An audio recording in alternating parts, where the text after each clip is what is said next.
Après chaque élection locale, le mouvement communal, la revue mensuelle de l'Union des villes et communes de Wallonie, met sous le feu des projecteurs 20 mandataires locaux nouvellement élus.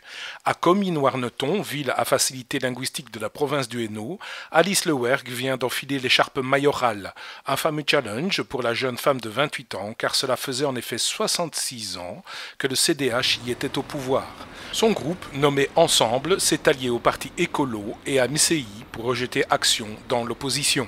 Membre du MR, la jeune femme a pourtant déjà une belle expérience politique derrière elle, son engagement remontant à 10 ans, alors que ses élections communales sont les troisièmes auxquelles elle participe.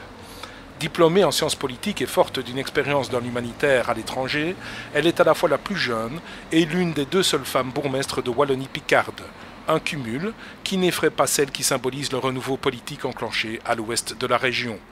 Une interview à découvrir dans le mouvement communal d'avril.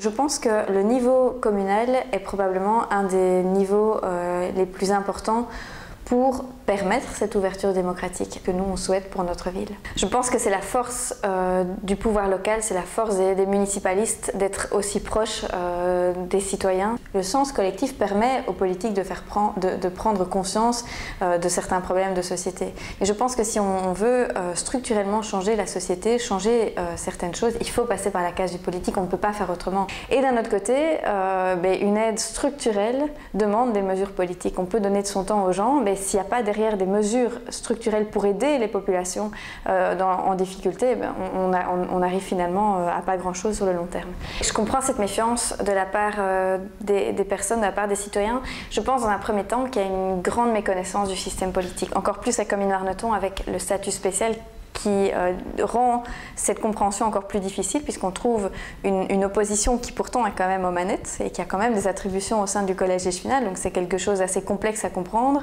Une deuxième chose, c'est aussi le côté opaque. Malheureusement, on a eu des scandales qui ont rendu la politique très opaque. Moi, je dirais qu'il faut croire en la jeunesse.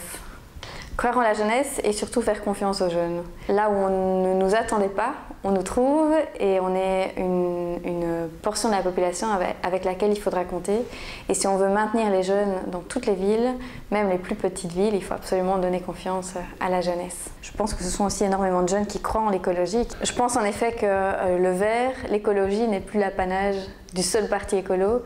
Tout le monde fait de l'écologie à tous les niveaux de pouvoir pour notre ville. Nous croyons qu'aujourd'hui, en 2019, le développement durable et l'environnement doivent être centraux dans toutes les décisions qui sont prises. Ça ne doit pas être un échevinat, ça doit être un mode de vie réel et ça doit avoir une implication dans tous les dossiers.